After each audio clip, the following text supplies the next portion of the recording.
এই পাথর দেখতে পাচ্ছেন আপনি? কত গোল, কতটা চকচকে।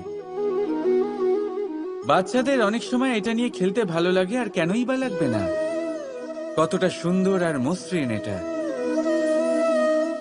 কিন্তু আপনি কি কখনো ভেবে দেখেছেন এই পাথর আগে কি ছিল?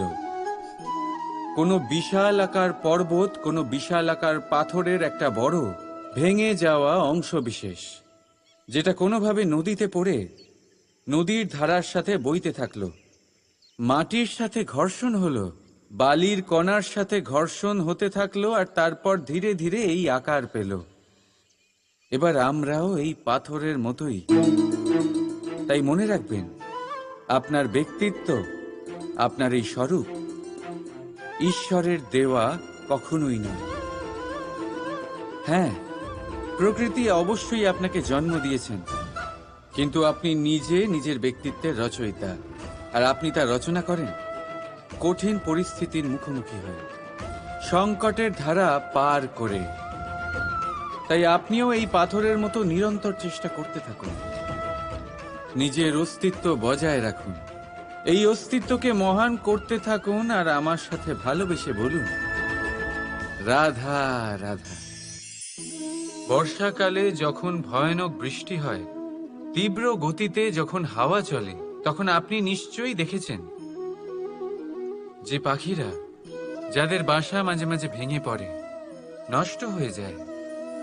কিন্তু আপনি কি কখনো সেই পাখিদের বিলাপ করতে দেখেছেন? কখনো নয়। যখনই সেই বৃষ্টি থেমে যায়, তারা আবার একটু একটু করে খড়কুটো জোগাড় করে তাদের বাসা বানিয়ে ফেলে। নিজের সংসার সেই রকমই বানিয়ে দেয় যেমন আগে ছিল। এমন কেন? কারণ এই ঝড়ের তাণ্ডবের সাথে সেই পাখিদের কোনো বোঝাপড়া করারই নেই। তারা শুধু সেটাই করতে থাকে যেটা তাদের হাতে আছে, আর এটাই হলো সুখী জীবনের মূল মন্ত্র। যেটা আপনার হাতে নেই, তা নিয়ে বিলাপ করে আপনার কোনো লাভ হবে না। মনোসংযোগ তাতেই করুন যা আপনার হাতে রয়েছে। যা বদলে গেছে তাকে আপনি আবার বদলাতে পারবেন না, কিন্তু যা আপনি বদলাতে পারবেন তাতে মনোসংযোগ করুন। এই জীবনে একটু ধনাত্মক হয়ে উঠুন, দেখবেন সব শুভ হবে। রাধা রাধা। ছোটবেলায় একটা জিনিস আমি কখনো বুঝে উঠতে পারিনি। আমি সবসময় আশ্চর্য হয়ে থাকতাম যে এটা কি করে সম্ভব হতে পারে। ব্যাপারটা ছিল এরকম, আমি আমাদের গোয়াল ঘরে দেখতাম ভিন্ন ভিন্ন রং রূপের গাভী। কারোর রং কালো, তো কারোর রং সাদা, কেউ খয়েরি, তো কারোর রং বাদামি। এবার আমি দেখতাম কারোর কারোর শিং বড়, তো কারোর এত ছোট যে দেখাই যায় না। কোনো গাভী আকারে ছোট ছিল, তো কেউ একটু বড়। কিন্তু যখন সেই সব গাভী দুধ দিত, তখন আমি দেখতাম সেই সব দুধ সমান, রং সমান, স্বাদ সমান, গুণও সমান, আর সমান পুষ্টিও। এবার আমি এটা বুঝতে পারতাম না। আমার দৃষ্টিতে তো সমস্ত গাভী আলাদা আলাদা ছিল। আমি ভাবলাম আমি মাকে জিজ্ঞেস করি। মাকে জিজ্ঞেস করলাম। মা আমাকে বললেন, কানাই, রং রূপ পাল্টালেও গাভীদের বাস্তবিকতা তো পাল্টায় না। গাভী তো গাভীই থাকবে। এবার আমি এটা বুঝতে পারি না যে মানুষ এটা আত্মসাৎ কেন করতে পারে না। দেখুন, রং, রূপ, জাত, ধর্ম, ভাষা, এই সবের উপরে হলো মনুষ্যত্ব। আর মনুষ্যত্বের একটাই ধর্ম, আর সেটা হলো প্রেম। তাই এই প্রেম আপনি সকলের সাথে ভাগ করে নিন। প্রেমের সাথে সকলের সেবা করুন। এই মনুষ্যত্বর অমৃত চেখে দেখুন, আর আপনি বুঝে যাবেন যে আমরা কেউ আলাদা আলাদা নই, আমরা সবাই সমান। রাধা রাধা। সাগর, কত বিশাল হয় এই সাগর! কি না করতে পারে এই সাগর! এক মুহূর্তের মধ্যে সব ধ্বংস করে দিতে পারে। প্রলয় ডেকে আনতে পারে, সংসার মুছে ফেলতে পারে। এই সাগর জীবন জ্যোতি নিভিয়ে দিতে পারে। কিন্তু এই সাগর যা মেটাতে পারে না, তা হলো একজন তৃষ্ণার্তের তৃষ্ণা। অন্যদিকে এই ঘোড়া, যা এতটাই ছোট যে গোপিনীরা একসঙ্গে অনেকগুলো নিয়ে চলতে পারে, কিন্তু এই ছোট ঘোড়া অনেকের তৃষ্ণা মেটাতে পারে। এবার বলুন, জল সাগরেও আছে, আবার এই ঘোড়াতেও। তাহলে পার্থক্য কোথায়? এখানে পার্থক্য হলো তাদের আচরণের মধ্যে।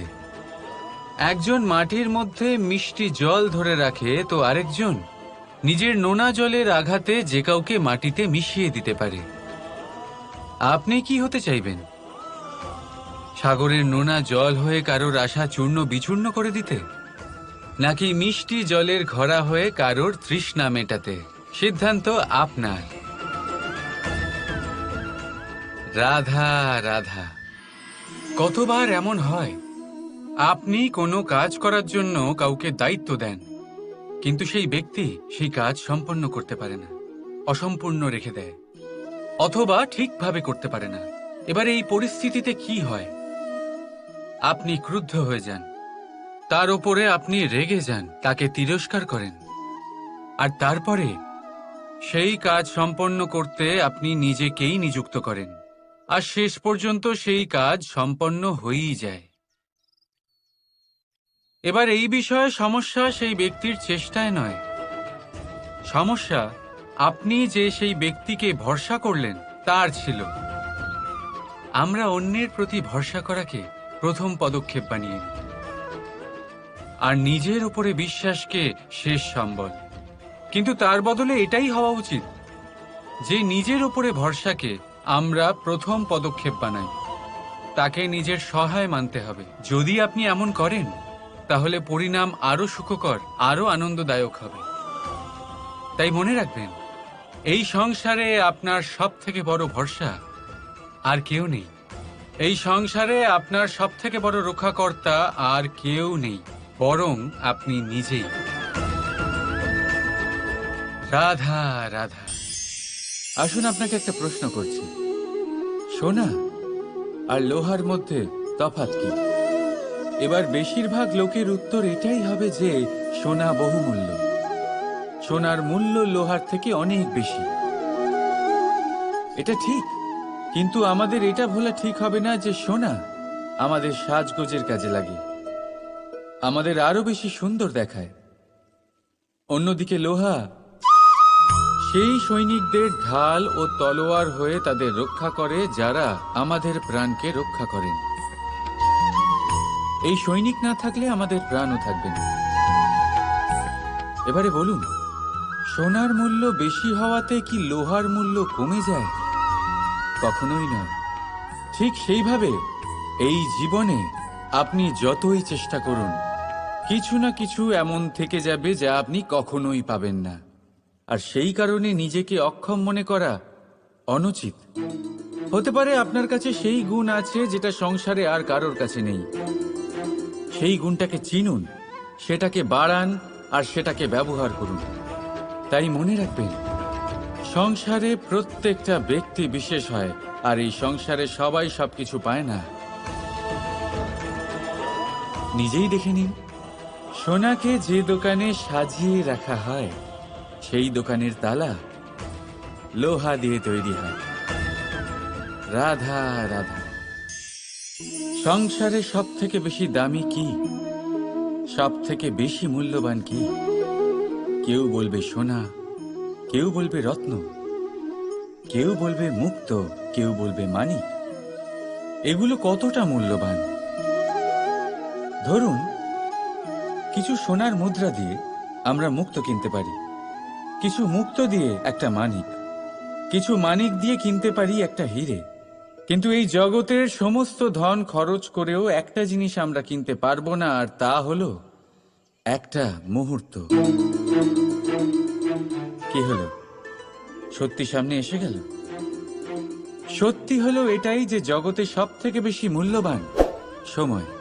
সেই সময় যেটা আমরা এমনি নষ্ট করে দিই অকাজে, কখনো কোনো আশাতে, কখনো শোক করে, কখনো ঘটে যাওয়া দিনের কথা ভেবে, তো কখনো ভবিষ্যতের চিন্তাতে।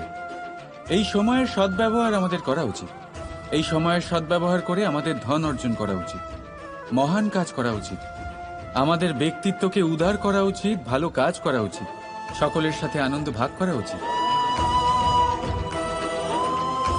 যদি আমরা এই সংসার থেকে চলেও যাই, তাহলেও সময় আমাদের যেতে দেবে না, এখানেই স্থিত করে রাখবে, কারোর না কারোর জন্য প্রেরণা হয়ে, বা কারোর মুখে কৃতজ্ঞতার হাসি ফুটিয়ে। রাধা রাধা। সূর্য এই সংসারে সব থেকে বেশি তেজস্বী, এই সূর্য সব থেকে বেশি উজ্জ্বল, সব থেকে বেশি শক্তিশালী। কিন্তু আপনি কি কখনো সূর্যোদয় দেখেছেন?